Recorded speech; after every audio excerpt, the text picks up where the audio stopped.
JDS నేత మాజీ MP రేవణ్ణను Karnataka court దోషిగా తేల్చింది. అత్యాచారం కేసులో రేపు రేవణ్ణ కర్ణాటక కోర్టు శిక్ష ఖరారు చేయనుంది.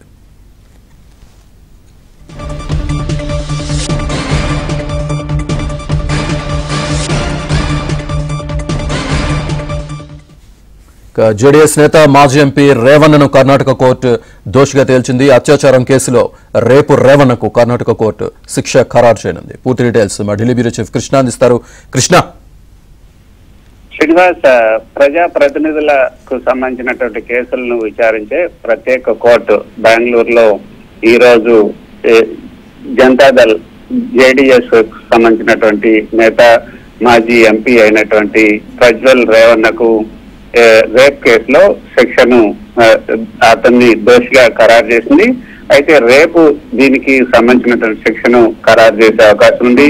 గతంలో మనం చూసాం, కోవిడ్ సమయంలో తన ఇంట్లో అదేవిధంగా ఫామ్ హౌస్ లో పనిచేస్తున్నటువంటి ఒక మహిళను రేప్ చేసినట్లుగా ఆరోపణలు వచ్చాయి. దానికి సంబంధించినటువంటి కేసు కూడా నడిచింది. 2002 నుంచి కూడా ఈ కేసు నడుస్తుంది. 2021 లాక్డౌన్ పీరియడ్ లో ఈ కేసు జరిగింది.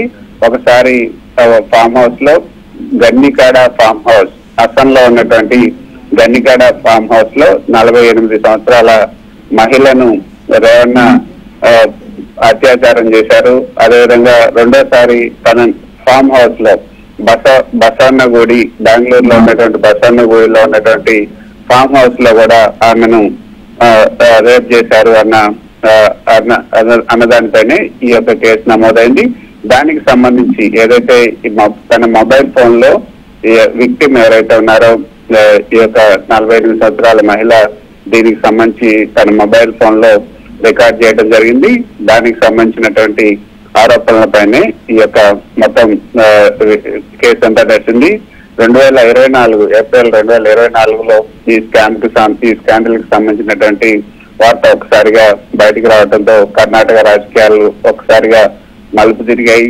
ఆ తర్వాత ఈ కేసు అనేక సార్లు విచారణ జరిగింది. అయితే ప్రజ్వల్ పైన 4 కేసులు నమోదయ్యాయి. ఆ 4 కేసుల్లో కూడా ఈ కేసులో అతన్ని దోషిగా ఖరారు చేస్తూ ఈ రోజు ఈ యొక్క ప్రజా ప్రతినిధుల కేసులు విచారిస్తున్నటువంటి ప్రత్యేక న్యాయస్థానం ఆయన దోషిగా ఖరారు చేసింది. ఇక దీనికి సంబంధించి శిక్ష మాత్రం రేపు ఖరారు చేసే అవకాశం ఉంది. Krishna, thank you.